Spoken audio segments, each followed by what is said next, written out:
गौतम गंभीर, जिसने आईपीएल 2008 के पूरे सीजन में 389 बॉल्स में 534 रन बनाया था, उसी गंभीर ने न्यूजीलैंड के खिलाफ एक इनिंग्स में 436 बॉल्स खेलकर सिर्फ 137 रन मारा। जितना बॉल्स और जितना वक्त वो आईपीएल में क्रीज पे थे, उससे ज्यादा वक्त उन्होंने एक साल बाद न्यूजीलैंड के खिलाफ दूसरे टेस्ट के एक इनिंग्स में बिताया था। उनसे टेस्ट क्रिकेट में इस पारी की उम्मीद कोई नहीं कर सकता था। लगभग 11 घंटा पूरे 6 सेशन खेलकर उस दिन गंभीर वो कछुआ बन गए थे, जिसने न्यूजीलैंड के खरगोश वाले 619 रन के चाल को चकमा देकर इंडिया को एक बड़ी हार से बचाकर 41 साल बाद न्यूजीलैंड को उनके घर में हराया। ये कहानी उसी खिलाड़ी की है जिसने अपने जुझारूपन से हमें उस दिन राहुल द्रविड़ के साथ एक यंग राहुल द्रविड़ को खेलता हुआ दिखाया। 3 नवंबर 2004 को गौतम गंभीर का टेस्ट डेब्यू हुआ। जिस वक्त उन्होंने खेलना शुरू किया तो कमेंटेटर्स और क्रिकेट के बड़े दिग्गज खिलाड़ी उस वक्त कहा करते थे कि गौतम गंभीर सिर्फ फ्लैट पिचेस पर खेल सकता है, बॉडी से दूर वाली बॉल को कट मार सकता है। वो दिग्गज खिलाड़ी ये बात इसलिए भी बोल रहे थे क्योंकि उन्हें 2 मौका मिला। 1 साल तक टेस्ट टीम में रहते हुए श्रीलंका के खिलाफ उनके बल्ले से रन नहीं निकला। फिर अगले मौके में पाकिस्तान के खिलाफ भी वो ज्यादा कुछ नहीं कर पाए। ओडीआईज और टी20 के रन्स ने गंभीर को बीसीसीआई के रडार में बनाए रखा। फरवरी 2008 में साउथ अफ्रीका के खिलाफ वसीम जाफर ने अपना आखिरी टेस्ट खेला। इस खाली जगह में मौका मिला दिल्ली के एंग्री मैन गौतम गंभीर को। श्रीलंका के खिलाफ हर मैच में उन्हें स्टार्ट तो मिला, पर उस स्टार्ट को वो बड़े इनिंग्स में कन्वर्ट नहीं कर पाए। बड़ा स्कोर और टीम में पक्की जगह नहीं दिख रही थी। टीम से ड्रॉप होने का काउंटडाउन शुरू हो चुका था। ऑस्ट्रेलिया के खिलाफ बेंगलोर में 21 और 29 रन ने काउंटडाउन के कांटे को और तेज कर दिया। अगले टेस्ट में गंभीर के पास अब आखिरी मौका था। एक बात है, ऑस्ट्रेलिया के खिलाफ हमें एक अलग गंभीर देखने को मिलता है। ऑस्ट्रेलियंस के एग्रेशन और स्लेजिंग के सामने गंभीर और भी एग्रेसिव हो जाते हैं। इसी का नतीजा था कि मोहाली टेस्ट में उन्होंने बल्ले से 67 और 104 रन की धमाकेदार पारी खेली। अगला मैच दिल्ली में था और दिल्ली का शेर जब अपने घर में खेले तो उससे बड़ा बब्बर शेर कोई और होगा ही नहीं। ऑस्ट्रेलिया के खिलाफ कोटला में 206 रन की पारी खेलकर उन्होंने अपने बल्लेबाजी का जौहर तो दिखाया ही, पर जब ऑस्ट्रेलियंस ने अपना उंगली करने वाला खेल खेला तब गंभीर अपना दिल्ली वाले मिजाज को दिखाने से पीछे नहीं हटे। उस पूरे पारी में गंभीर और ऑस्ट्रेलियन बॉलर्स के बीच नोकझोंक होता रहा और फिर ये हुआ। Baji between the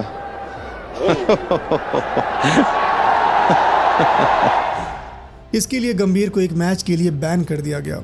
अब एक ऐसा खिलाड़ी जो हमेशा बॉलर्स को डोमिनेट करने को देखता हो, वो खुद को अटैकिंग शॉट्स खेलने से रोक सके, ये एक बहुत ही मुश्किल काम है।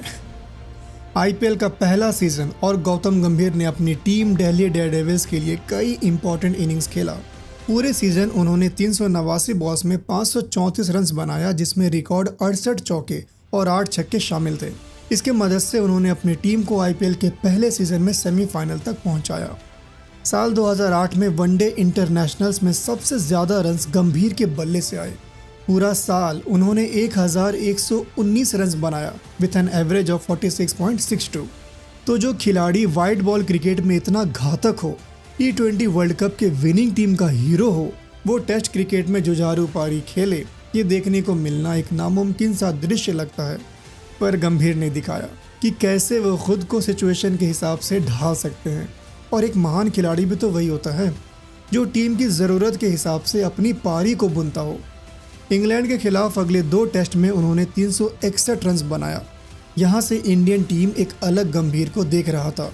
अपने वापसी के बाद से 10 टेस्ट में गंभीर ने 1389 रन बनाया विथ एन एवरेज ऑफ 73.1। पर असली इम्तहान ओवरसीज था। सब कॉन्टिनेंट के पिचेस पर रन्स तो बन गए, पर क्या इसी डिटर्मिनेशन, इसी जुझारूपन के साथ गंभीर सेना कंट्रीज के टेस्ट सीरीज में बड़ी पारी खेल पाएंगे? जो टैग उन पर साल 2004 में लगा था कि ये बल्लेबाज सिर्फ फ्लैट ट्रैक पर शेर है। गंभीर के पास न्यूजीलैंड दौरे में एक मौका था, अपने डाउटर्स को गलत साबित करने का मौका।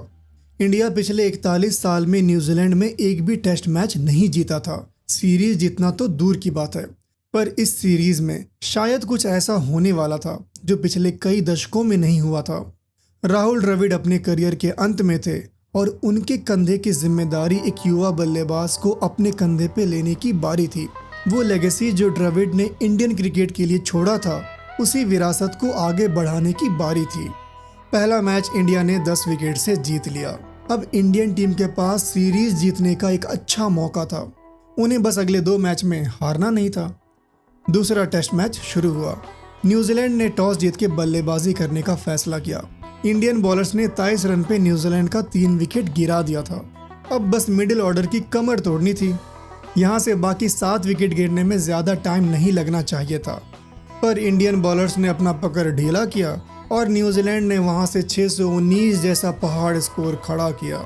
इंडिया के बल्लेबाजों के पास 2 चुनौती थी। सबसे पहला खुद को फॉलो ऑन से बचाना और दूसरा इस टेस्ट मैच को। पहली चुनौती इंडियन टीम हार गई।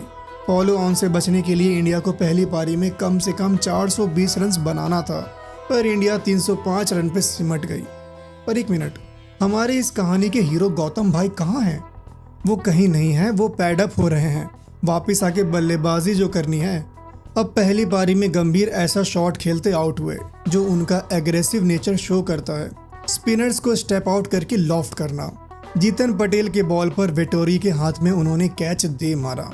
एक बार फिर गंभीर अपने स्टार्ट को बड़े पारी में कन्वर्ट नहीं कर पा रहे थे और इस बार सेना कंट्री में डाउटर्स की बात शायद सही थी। गौतम गंभीर फ्लैट पिचेस पर ही शेर हैं। पहली पारी में इंडिया के तरफ से चट्टान की तरह खड़े थे one and only the wall Rahul Dravid. उन्होंने 206 बॉल में 83 रन बनाया, पर यह पारी भी टीम को फॉलो ऑन से बचा नहीं पाई। इंडिया का 41 साल का सपना अब टूटता हुआ दिख रहा था। इंडिया को किसी भी हाल में मैच बचाना था। दूसरा इनिंग्स शुरू हुआ। 1 ओवर 4 मिनट का होता है, 15 ओवर 1 घंटा का। 1 घंटा मतलब 1 ड्रिंक्स ब्रेक।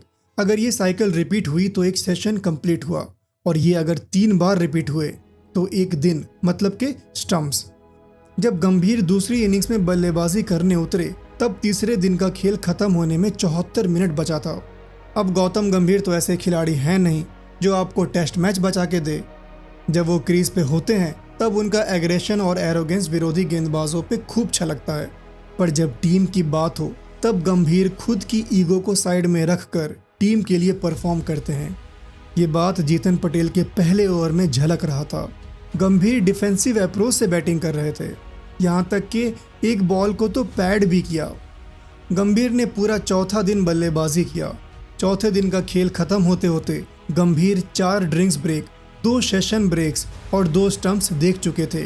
चौथे दिन के एंड में गंभीर 102 रन पे खेल रहे थे।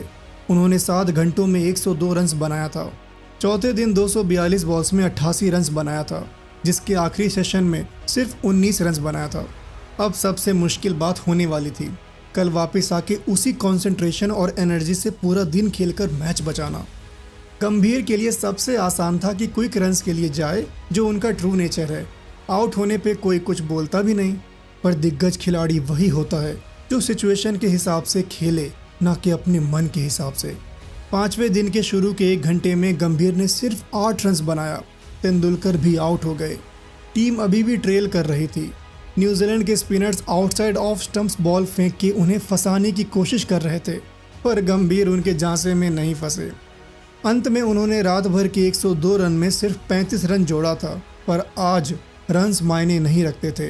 रात भर के 434 मिनट्स में उन्होंने 209 मिनट्स और जोड़ा, वो मैटर करता था। और उस दिन गंभीर ने 436 बॉल्स में 137 रन बनाया और सबसे बड़ी बात 643 मिनट्स क्रीज पे टिके रहे, लगभग 11 घंटे। 159.4 ओवर में गंभीर आउट हो गए, पर उन्होंने टीम को एक ऐसे पोजीशन में पहुंचा दिया था जहां से न्यूजीलैंड की जीत बहुत मुश्किल हो चुकी थी। इंडियन टीम उस मैच को बचाने में सफल रहा। वो टेस्ट ड्रॉ रहा और तीसरा टेस्ट भी ड्रॉ रहा, जिसका मतलब था कि इंडिया का 41 साल का इंतजार अब जाके खत्म हुआ। इंडिया 41 साल बाद न्यूजीलैंड के जमीन पर टेस्ट सीरीज जीत चुका था। ये किसके बदौलत? गौतम गंभीर के पारी के बदौलत। पर एक मिनट, सिर्फ गंभीर के पारी की बदौलत? नहीं। गंभीर का एक छोर पे टिके रहना तब तक काम नहीं आता अगर दूसरे छोर से धराधर विकेट्स गिरते रहते। दूसरा छोर संभाला था one and only the legendary saviour Rahul Dravid ने। जिन्होंने 220 बॉल्स में 62 रन बनाकर इस मैच सेविंग पारी में गंभीर का साथ दिया। उस दिन हमने 2 राहुल द्रविड़ को एक साथ बैटिंग करते देखा, एक जिसने इतने सालों तक इंडियन क्रिकेट की बागडोर को संभाला था और दूसरा जो उस विरासत को आगे बढ़ाने के लिए तैयार था। इस सीरीज में गंभीर ने ये बताया कि वो कंडीशन के हिसाब से खुद को अडेप्ट कर सकते हैं। वही ना, ये एक करिश्मे से कम नहीं है। पूरे साल जो खरगोश था वो आज कछुआ कैसे बन गया, क्योंकि ये वो वक्त था जब टीम को उसकी सबसे ज़्यादा ज़रूरत थी। उस दिन इंडिया को दूसरा वॉल मिला। राहुल द्रविड़ के बाद इंडिया को एक ऐसा दीवार मिल चुका था जिस पे टीम डिपेंड कर सकती थी। उसी तरह अभी राहुल द्रविड़ के बाद हेड कोच के तौर पर इंडियन टीम को गौतम गंभीर के रूप में एक ऐसा कोच मिला है जिसमें कॉम्पिटिटिवनेस कूट कूट कर भरी है, जिसे हारना बिल्कुल पसंद नहीं है। और यही सेम एटीट्यूड विराट कोहली में भी है। फर्ज करिए जब ये दोनों एक साथ किसी भी अपोनेंट के सामने होंगे तब उनकी हवा तो फुस करके निकल जाएगी। गंभीर के कोच बनने से इंडियन टीम को कैसा माइंडसेट मिलेगा, इसे जानने के लिए ये लेफ्ट वाला वीडियो को देखिए। और साल 2012 में गंभीर ने केकेआर की भी किस्मत कैसे बदली थी वो जानने के लिए राइट वाला वीडियो पे क्लिक करिए। तो मिलते हैं अगले वीडियो में, तब तक के लिए ख्याल रखें अपना और अपनों का।